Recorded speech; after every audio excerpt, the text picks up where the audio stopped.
তিনি বলেন রাসূল সাল্লাল্লাহু আলাইহি ওয়াসাল্লাম বলেছেন তুনকিহুল মারআতু লিআরবাইল লিমালিহা ওয়ালি হিসাবিহা ওয়ালি জামালিহা ওয়ালি দীনিহা। আল্লাহর নবী বললেন সাহাবীরা মানুষ যখন সন্তানদেরকে বিয়ে করায়, নিজেরা বিয়ে করতে যায়, কোন বিবাহ শাদী দিতে যায়, তখন তারা মেয়েটির দিকে দেখে ওই মেয়েটির সম্পদ আছে কিনা। লিমালিহা, যে মেয়েটিকে বিয়ে করে নিয়ে আসবে ওই মেয়েটির সম্পদ আছে কিনা, জমাজমি আছে কিনা, টাকা পয়সা আছে কিনা, সম্পদ আছে কিনা। যদি থাকে তারপরে তাকে পছন্দ করে। নাম্বার 2, ওয়ালি হিসাবিহা, সম্পদ আছে, টাকা পয়সা আছে, এখন দেখো বংশটা ভালো কিনা, কোন বংশের মেয়ে, বংশটা সম্ভ্রান্ত বংশ কিনা, এই বংশ দেখে। নাম্বার 3, ওয়ালি জামালিহা, 3 নম্বরে দেখে মেয়েটি সুন্দরী কিনা। তাহলে প্রথমে দেখে সম্পদ, দ্বিতীয় দেখে তার বংশ, 3 নম্বরে দেখে মেয়েটি সুন্দরী কিনা। আল্লাহর নবী বলেন সাহাবীরা 4 নম্বরে তারা দেখে ওয়ালি দীনহা, মেয়েটি দ্বীনদারি কিনা, নামাজ পড়ে কিনা, পর্দায় চলে কিনা, মেয়েটি ভালো কিনা। 4 নম্বরে ভালো মন্দ বিচার করে। তাহলে আগের 3টা দেখলো অন্যভাবে, শেষে দেখলো মেয়েটি দ্বীনদারি কিনা। আল্লাহর হাবিব বলেন সাহাবীরা শোনো রে, মানুষ দেখে 4টা, আমি রাসূল কিন্তু এই 4টার কথা তোমাদেরকে বলি না। তোমরা 3টা দেখবে, তাদের 3টা ছেড়ে দিবে।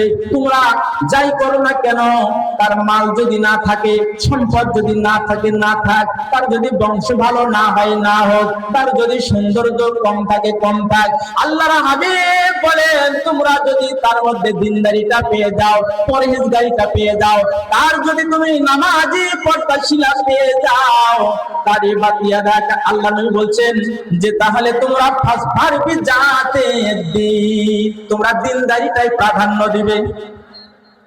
যদি তার বংশ ভালো না হয় না হোক, সম্পদ যদি না থাকে না থাক, সুন্দরী যদি না হয় না হোক, এইগুলোর প্রয়োজন নাই। তোমরা যদি তার মধ্যে দিনদারি পেয়ে যাও, তবে ওইটাই তোমরা সিলেক্ট করে নেবে, কমপ্লিট করে নেবে, ওইটাকেই তোমরা বিয়ে করবে।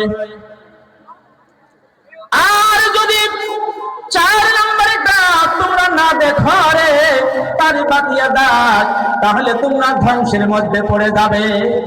সম্পদ দিকে বিয়ে করাইছো, টাকা পয়সা নিয়ে বিয়ে করাইছো, বউটা ঘরে আসছে, ওই বউটা কোনোদিন স্বামীর খেদমত করবে না, ওই বউটা শ্বশুর শাশুড়ির খেদমত করবে না, ওই বউটার কথা হবে শক্ত, কথা হবে, কথার কোনো রসকস থাকবে না। বংশ নিয়েছো বড়, সম্ভ্রান্ত বংশ নিয়েছো, ওই বংশের বড় মেয়ে তোমার সাথে মন্দ ব্যবহার করবে। তুমি তার সৌন্দর্য দেখেছো, সৌন্দর্যের কারণে নিজের সৌন্দর্যটাকে রাস্তাঘাটে লেলিয়ে দেবে, সৌন্দর্যের কারণে তার অহংকারটা বাড়বে। এই কারণে ওই 3টা কারণে 3টা ক্ষতি তোমার করবে। আর ওই মেয়ে অল্প দিনে তোমার সংসারটা ভেঙে তছনছ করে দিবে, বাবা থেকে তোমাকে আলাদা করে দেবে, মা থেকে তোমাকে আলাদা করবে। ও বন্ধু, তুমি ওই স্ত্রীর সাথে সমানভাবে কোনদিন চলতে পারবে না। এই জন্য আল্লাহ নবী বলছেন তারই বাতিয়া দাও, যদি তোমরা 4 নম্বরটা না নাও, 3 নম্বরে 3টা যদি দেখে বিয়ে করো, তাহলে তোমরা ধ্বংসের মধ্যে পড়ে যাবে। আমার বন্ধুগণ, আল্লাহর নবীর সাহাবী আমিরুল মুমিনিন হযরত ওমর রাদিয়াল্লাহু তাআলা আনহু, তিনি তার সন্তান আব্দুল্লাহকে বিয়ে করাবেন। এই জন্য তিনি যখন প্রেসিডেন্ট হলেন, তার সভাসদ বর্গদেরকে ডাকলেন, সরকারি লোকদেরকে ডাকলেন, ডাকার পরে তাদেরকে বসালেন এবং তাদের সামনে উপস্থাপন করলেন, ও লোকেরা শোনো, আমি ওমর আমার সন্তান আব্দুল্লাহকে বিয়ে করাবো। যখন এই কথা বললেন, বলার সঙ্গে সঙ্গে উপস্থিত লোকদের মধ্যে একজন ছিলেন সাদ ইবনে আবি ওয়াক্কাস। এই সাদ ইবনে আবি ওয়াক্কাস দাঁড়িয়ে গেলেন, দাঁড়িয়ে বললেন, ও আমিরুল মুমিনিন হযরত ওমর, আমি আমার কন্যার সাথে আপনার ছেলের সাথে বিয়ে দেওয়ার জন্য রাজি হয়ে গেলাম। আমি আমার মেয়েকে আপনার ছেলের সঙ্গে বিয়ে দিয়ে দেব। বলার সাথে সাথেই সাদ ইবনে আবি ওয়াক্কাস রাদিয়াল্লাহু তাআলা আনহু বললেন যে আমিরুল মুমিনিন, আমার মেয়েকে আপনার ছেলের জন্য দিয়ে দিচ্ছি। হযরত ওমর রাদিয়াল্লাহু তাআলা আনহু বললেন, ও সাদ ইবনে আবি ওয়াক্কাস, আমার ছেলের সাথে কার বিয়ে হবে, কার দিয়ে বিয়ে করাবো, এটা আমি তোমার কাছে জানতে চাই নাই। তোমার মেয়ের সাথে আমার ছেলের বিবাহ হবে, এই জন্য তোমাদেরকে বলি নাই। ও উপস্থিত লোকেরা শোনো, আমি ওমর আমার আব্দুল্লাহর জন্য একটা মেয়ে সিলেক্ট করেছি, সাদ ইবনে আবি ওয়াক্কাসের মেয়ের জন্য নয়। ও বন্ধু শুনেন, যে সময় সাদ ইবনে আবি ওয়াক্কাস রাদিয়াল্লাহু তাআলা আনহু নিজের আপন মেয়েকে বিয়ে দেওয়ার জন্য রাজি হলেন, এই ছিলেন তৎকালীন সময়ে তিনি ছিলেন আর্মিদের মেজর, অনেক ক্ষমতাবান ছিলেন। আর শুধু তাই নয়, আল্লাহর নবীর হাদিস প্রমাণ করে, আন আব্দুর রহমান ইবনে আউফ রাদিয়াল্লাহু তাআলা আনহু قال আন্না রাসূলুল্লাহ সাল্লাল্লাহু আলাইহি ওয়াসাল্লাম قال আবু বকর ফিল জান্নাতি ওয়া উমর ফিল জান্নাতি ওয়া উসমান ফিল জান্নাতি ওয়া আলী ফিল জান্নাতি ওয়া তালহা ফিল জান্নাতি ওয়া জুবাইর ফিল জান্নাতি ওয়া আব্দুর রহমান ইবনে আউফ ফিল জান্নাতি ওয়া সাআদ ইবনে আবি ওয়াক্কাস ফিল জান্নাতি ওয়া সাঈদ ইবনে যায়েদ ফিল জান্নাতি ওয়া আবু উবাইদা ইবনুল জাররাহ ফিল জান্নাতি, রাওয়াহু তিরমিজি। আল্লাহর নবী 10 জন সাহাবীর ব্যাপারে বলছেন, ও সাহাবীরা, এই 10 জন সাহাবী ওমর, ওসমান, আবু বকর, আলী, এই হাদিসের মধ্যে 10 জন নাম বললেন, 10 জনের নাম বললেন। আল্লাহর হাবিব বললেন, এই 10 জন সাহাবীকে আল্লাহ পাক রব্বুল আলামিন দুনিয়ার বুকেই জান্নাতি ঘোষণা করেছেন। বলুন সুবহানাল্লাহ। সাদ ইবনে আবি ওয়াক্কাস রাদিয়াল্লাহু তাআলা আনহু শুধু ক্ষমতার দিক থেকে এত বড় না, বরং তিনি দুনিয়াতেই জান্নাতের সার্টিফিকেট পেয়েছেন। এমন একটা মানুষ হযরত ওমরকে বলছেন, ও আমিরুল মুমিনিন, আমি সাদ ইবনে আবি ওয়াক্কাস আমার মেয়েকে দিয়ে আপনার ছেলের জন্য বিয়ে দেওয়ার জন্য প্রস্তুত হয়ে গেছি। তারপরে হযরত ওমর বললেন, না রে না, হে সাদ ইবনে আবি ওয়াক্কাস, তোমার মেয়ের সাথে আমার ছেলে আব্দুল্লাহর বিয়ে হবে না, বরং আমি ঠিক করেছি কার সাথে আমার ছেলের বিয়ে হবে। এবার শোনো, এই মদিনার প্রত্যন্ত অঞ্চলের মধ্যে তোমরা গিয়ে দেখবে যে একটা পল্লীর মধ্যে, একটা গ্রামের মধ্যে একটা মা বসবাস করে। ওই ঘরে মা এবং মেয়ে দুইজনই বসবাস করে। ওই মা এবং মেয়ের মধ্যে যেই মেয়েটি আমি খোঁজ পেয়েছি, ওই মেয়ের সঙ্গে আমার ছেলেরা আব্দুল্লাহর বিয়ে হবে। এটা জানার জন্য, তোমাদেরকে জানানোর জন্য এটা বলেছি। বলে, কেন? আমি পল্লীর ভিতরে ঘুরতেছিলাম, একদিন ঘুরতে ঘুরতে দেখি রাতের অন্ধকারে এই মা এবং মেয়ে দুইজন কথোপকথন করতেছে।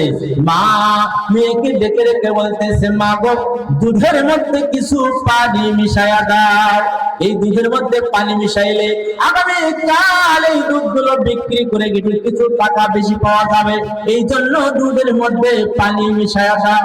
যখন মা তার মেয়েকে বলতেছে, ওই সময় আমি ওমর ওই ঘরের পাশেই দাঁড়ানো ছিলাম।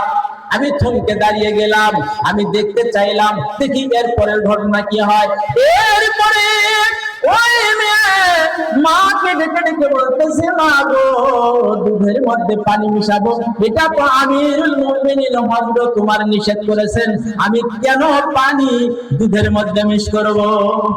মা ডেকে বলে, মা গো, হযরত তোমার তো এখানে দেখতে আসি নাই, হযরত তোমার জানতেও পারবে না, অতএব দুধের মধ্যে পানি মিশাইলে কেউ দেখতে পারবে না। এই কথা বলার পর মেয়ে মাকে ডেকে বলতেছে, মা গো, ও মা, হযরত তোমার না দেখুক গো মা, আজকে দুধের মধ্যে পানি মিশাইব, দুনিয়ার কেউ না দেখুক, তোমার প্রভু তোমার আল্লাহ আমার রব আমার পালন কর্তা তিনি তো দেখতেছেন, তার চোখকে ফাঁকি দিয়ে আমি দুধের মধ্যে পানি মিশাইতে পারবো না। জোরে সরে বলুন সুবহানাল্লাহ। কি ঈমান, কি তাকওয়া আল্লাহ পাক তার মধ্যে দিয়েছেন। বলছে মাগো উমার না দেখুক, উমারের বাদশা উমারের আল্লাহ তিনি তো দেখবেন, তার চোখকে ফাঁকি দিব কি করে? এবার এই কথা শোনার পর হযরত ওমর রাদিয়াল্লাহু তাআলা আনহু ওই ঘরের দেয়ালে একটা ক্রোশ চিহ্ন দিলেন। ক্রোশ চিহ্ন দিয়ে পল্লী থেকে তিনি রাজ দরবারে ফিরলেন। ফেরার পরে তিনি সিদ্ধান্ত নিলেন, এমন একটা মেয়ে তো আমি খুঁজতেছি আমার আব্দুল্লাহর সাথে বিয়ে দেওয়ার জন্য, আমার আব্দুল্লাহর জন্য বিবাহের পাত্রী হিসাবে আজকে আমি পেয়েছি। এই জন্য এই ওমর ওই সভাসদদেরকে বলতেছেন যে শোনো, আমি ওই মেয়ের জন্য এটা ঠিক করেছি, তাই তোমরা আমার পক্ষ থেকে খবর নিয়ে যাবে। এই জন্য হযরত ওমর বললেন, আমার পক্ষ থেকে পয়গাম নিয়ে তোমরা চলে যাও, ওই মা এবং মেয়ে উভয়কে আমার দরবারে আসতে বলো।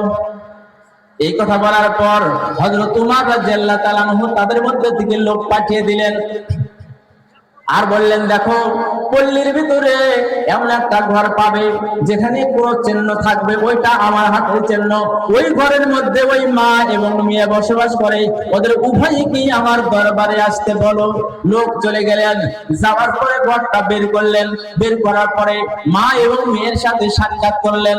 সাক্ষাৎ করার পর বললেন, হযরত ওমর আপনাদেরকে তার দরবারে ডেকে পাঠিয়েছে।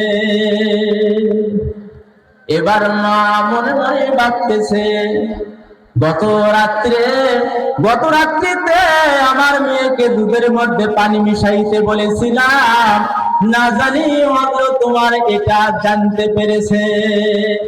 ও বন্ধু, আমি কোন ওমরের কথা আপনাদেরকে বলছি, কোন ওমরের কথা আপনাদের সামনে আলোচনা করতেছি? ওই ওমর যে ওমর একদিন মসজিদের মধ্যে, মদিনার মসজিদের মধ্যে খুতবা দিতেছেন জুমার দিনে।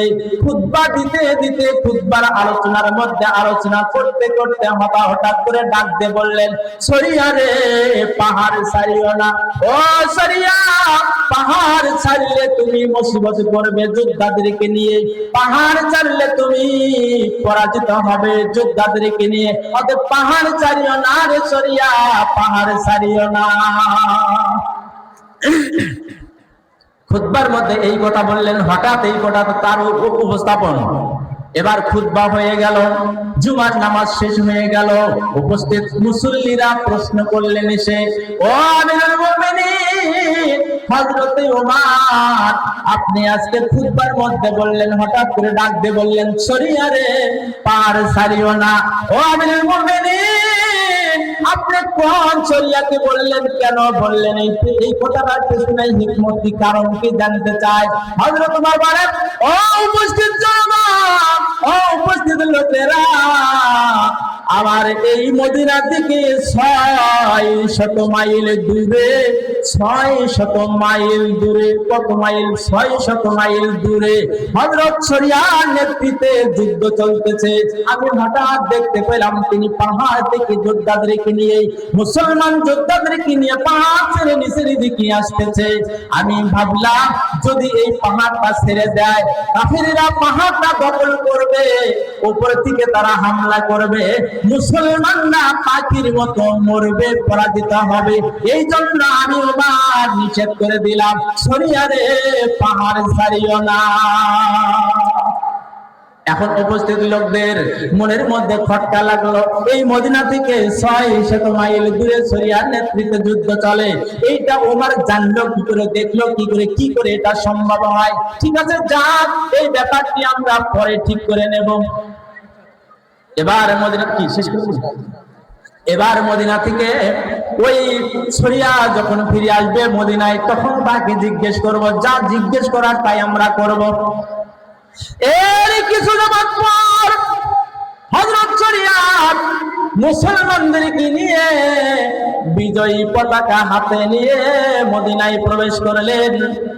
এবার চতুর্দিক থেকে লোকেরা শরিয়াকে ঘিরিয়ে ধরলো, মুসলমানদেরকে ঘিরিয়ে ধরলো, আর ডেকে ডেকে বলল, ও শরিয়া, আমাদের পক্ষ থেকে তোমার কাছে প্রশ্ন, আমাদের পক্ষ থেকে তোমার কাছে জিজ্ঞাসা, বলো তো শরিয়া, অমুক দিন জুমার দিনে, জুমার সময়ে, খুতবার সময়ে তোমার কি কোনো ঘটনা ঘটেছিল কি?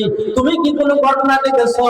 তখন শরিয়া মুস্কি মুস্কি হাসতেছে আর বলতেছে, মদিনার লোকেরা শোনো রে, আমি অমুক দিন জুমার সময়ে, খুতবা দেওয়া চলাকালীন সময়ে আমি পাহাড় থেকে নামতেছিলাম যোদ্ধাদেরকে নিয়ে, ওই সময় হঠাৎ করে আমি শুনতে পাই হযরত উমর যেন আমাকে ডেকে ডেকে বলতেছে, শরিয়া রে, পাহাড় ছাড়িও না। হযরত উমরের ডাকে পাহাড় ছাড়ি নাই। মুসলমানরা নিয়ে আমরা কাফিরদের সাথে যুদ্ধ করে জয়ের মালা বা জয় লাভ করে আজকে মদিনায় ফিরতে পেরেছি। জোরে সরে বলুন সুবহানাল্লাহ। এই উমর ওই যে মা এবং মেয়েকে ডেকে পাঠাচ্ছেন। এবার মা মনে মনে ভাবতেছে, গত রাত্রিতে দুধের মধ্যে পানি মিশাইতে বলছি, এইটা কি উমর জানতে পেরেছে নাকি? মনের মধ্যে একটু ভয়, ভীত, সন্ত্রস্ত অবস্থায় মা এবং মেয়ে রওনা দিয়েছেন। এই লোকগুলোর সাথে রওনা দিয়েছেন, যাচ্ছেন। যেতে যেতে যেতে যেতে যখন তারা মা এবং মেয়ে হযরত উমরের দরবারে পৌঁছেছে, হযরত উমরের দরবারে পৌঁছেছেন, হযরত উমর রাদিয়াল্লাহু তাআলা আনহু তাদেরকে ডাক দিয়ে বলেন, দুধের মধ্যে পানি মিশাইলে কেমন হয়? জোরে সরে বলেন সুবহানাল্লাহ। এবার ওই মা ডেকে বলে, মা ডেকে বলে, আমিরুল মুমিনিন মাফ চাই, জিন্দেগিতে কোনোদিন এমন আর ভুল করব না, মাফ করে দিন এবারের মতো। এবার ওই মেয়ে ডেকে ডেকে বলেন, আমিরুল মুমিনিন, আমি মেয়ে, আমি তো কোনো দোষ করি নাই, অপরাধ করি নাই, আমি তো কোনো ভুল করি নাই। ও আমিরুল মুমিনিন,